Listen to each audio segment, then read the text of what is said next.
नमस्कार बच्चों, मैं विजय कुमार शर्मा राजकीय इंटर कॉलेज मथुरा से। तो बच्चों, आजकल हम 11वीं क्लास यानी 11वीं क्लास की इकाई दूसरी शुद्ध गतिकी यानी यूनिट 2 काइनेमेटिक्स के अंतर्गत अध्ययन कर रहेंगे। आज हम यानी डॉट प्रोडक्ट या हम कहें स्केलर प्रोडक्ट या हम कहें अदिश गुणनफल यानी दो वेक्टरों के अदिश गुणनफल क्या होता है, ये आज हम जानेंगे। तो चलिए हम शुरू करते हैं। Dot product of two vector या हम कहते हैं अदिश गुणनफल। अदिश गुणनफल, अदिश गुणनफल, अदिश गुणनफल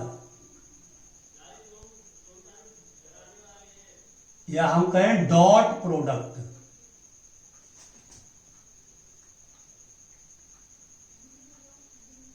dot product of two vector यानी अगर हमारे डॉट प्रोडक्ट क्या होते हैं, अगर हमारे दो सदिश हैं तो उन सदिशों का अगर हम डॉट प्रोडक्ट निकालेंगे तो वो डॉट प्रोडक्ट उन दोनों सदिशों के परिमाण तथा उनके बीच में बना कोण थीटा का कोसाइन के गुणनफल के बराबर होता है। तो एक बार और सुन लीजिए।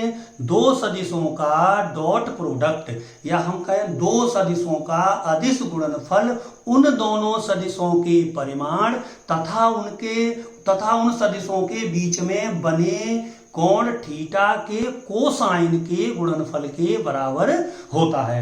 तो देखिए, अगर मान लीजिए हमारे एक सदिश है, मान लीजिए वेक्टर ए, एक सदिश है हमारा वेक्टर ए और दूसरा सदिश है मान लीजिए वेक्टर बी, वेक्टर वी, और इन दोनों के बीच में कोण है थीटा, ये है हमारा वेक्टर बी। तो इन दोनों सदिशों का डॉट प्रोडक्ट क्या होगा, यानी ए डॉट बी बराबर होगा ए बी कॉस थीटा, जहां ए क्या है, वेक्टर ए का परिमाण है, बी वेक्टर बी का परिमाण है और थीटा इन दोनों के बीच का बना हुआ कोण है। यानी dot product of two vector A and B is given by a dot b is equal to ab cos theta, where a is the magnitude of vector a and b is the magnitude of vector b and theta is the angle between vector a and vector b. Then a dot b is given by a dot b equal to ab cos theta. तो ये इनका dot, इसको हम dot product या हम कहें scalar product या हिंदी में कहें हम अदिश गुणनफल। अदिश गुणनफल इसलिए जब दो सदिशों का हम डॉट प्रोडक्ट करते हैं तो वो एक अदिश राशि प्राप्त होती है, इसलिए बच्चों हम इनको अदिश गुणनफल कहते हैं।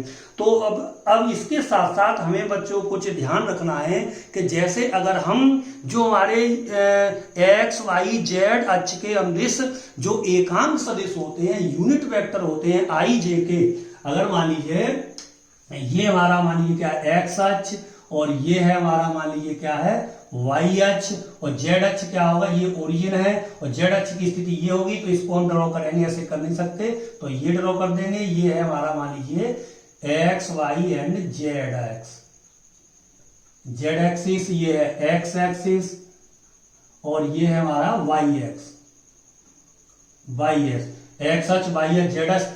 जो एक्स अक्ष के अनुदिश यानी अलोंग एक्स एक्सिस जो हमारा एकांक सदिश है वो है हमारा मान लो आई, वाई अक्ष के अनुदिश जो हमारा एकांक सदिश है वो है हमारा जे और जेड अक्ष के अनुदिश जो एकांक सदिश है वो है हमारा के। तो यहां पर बच्चों अगर हम निकालें इनका डॉट प्रोडक्ट निकालें, यानी पहले हम करें आई डॉट जे, यानी आई डॉट जे, इनका अगर हम डॉट प्रोडक्ट निकालते हैं तो बराबर ए के स्थान पर आई, बी के स्थान पर जे, तो ए यानी इसका परिमाण, तो ए इसका परिमाण कितना, यूनिट वेक्टर है तो इसका परिमाण हो गया 1, इसका परिमाण भी कितना हो गया 1 और cos थीटा यानी cos इन दोनों के बीच में कितना एंगल है हमारा 90 डिग्री। तो इसका मतलब क्या हो गया, ये इसकी वैल्यू कितनी आ जाएगी हमारी 1 और cos 90 की वैल्यू होती है यानी कि 0, तो बराबर कितना मिल जाएगा हमें 0। इसका मतलब ये हो गया आई डॉट जे बराबर कितना हो गया 0। इसी प्रकार सिमिलरली सिमिलरली यानी आई डॉट जे या हम निकाले जे डॉट के, तो जे डॉट के भी मिल जाएगा 0, या हम कहें के डॉट आई भी प्राप्त हो जाएगा कितना 0। अगर हम इनका उल्टा क्रम करें, मान लो आई डॉट जे है या हम जे डॉट आई करें तब भी वैल्यू कितनी आएगी 0, या हम कहें के डॉट जे करें या के डॉट यानी आई, यहाँ पर आई डॉट अगर हम क्या करें आई डॉट के करें तब भी वैल्यू कितनी प्राप्त हो जाएगी 0 प्राप्त हो जाएगी। तो इसी क्रम में तो इसको हम इस तरह से लिख सकते हैं, कैसे, यानी I dot J equal to J dot K equal to K dot I equal to कितना होगा 0, इनकी वैल्यू हो जाएगी 0। अगर हम इनका उल्टा क्रम करें तब भी 0 प्राप्त हो जाएगा। अगर हम आई डॉट आई करें तो क्या निकलेगा, जरा उसको भी आप देख लीजिए, इसके बाद हम वो करते हैं। अगर बच्चों हम निकाले मान लीजिए आई डॉट आई, यानी आई डॉट आई बराबर इसका परिमाण तो इसका परिमाण भी 1, इसका परिमाण भी 1, और यहां वैल्यू हो जाएगी कॉस आई, तो ये भी मतलब कितना है आई, इधर भी आई, तो यहां एंगल कितना है 0 डिग्री, तो कॉस 0 की वैल्यू कितनी होती है 1। इसका मतलब हो गया आई डॉट आई बराबर, इसी तरह हम करें यानी सिमिलरली क्या होगा J dot J, I dot I J dot J equal to K dot K equal to क्या हो जाएगा हमारा 1। तो ये वैल्यू इसमें तो आपने क्या देखा आई डॉट आई बराबर जे डॉट जे बराबर के डॉट के बराबर कितना होता है 1। इसको याद करने के लिए हम एक टेबल से भी याद कर सकते हैं। ये आपको याद रखना है क्योंकि जब हम न्यूमेरिकल करेंगे तो इनकी हमें आवश्यकता पड़ेगी। इसके लिए हम एक टेबल ड्रॉ कर देते हैं, उसके थ्रू भी हम याद रख सकते हैं किस तरह से। जरा देखें, अगर हम एक टेबल ड्रॉ करें, मान लीजिए ये हो गया हमारा यानी आई, और ये हो गया जे, और ये हो गया हमारे मान लीजिए के, यहाँ डॉट, तो इधर हो गया मान लीजिए आई, और ये हो गया जे, और ये हो गया के।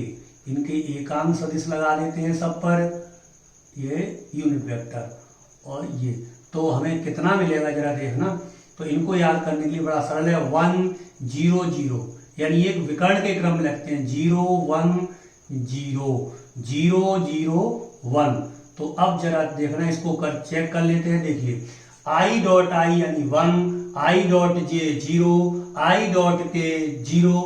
इसी तरह देखो J dot I 0, J dot जे 1, और जे डॉट के इक्वल टू 0, के डॉट आई यानी 0, के डॉट जे 0, और के डॉट के इक्वल टू कितना हो जाएगा 1। इस तरह से भी याद रख सकते हैं। तो इनका आप ध्यान रखेंगे, इनका यूज हम बच्चों न्यूमेरिकल्स के अंतर्गत करेंगे। बहुत बहुत धन्यवाद।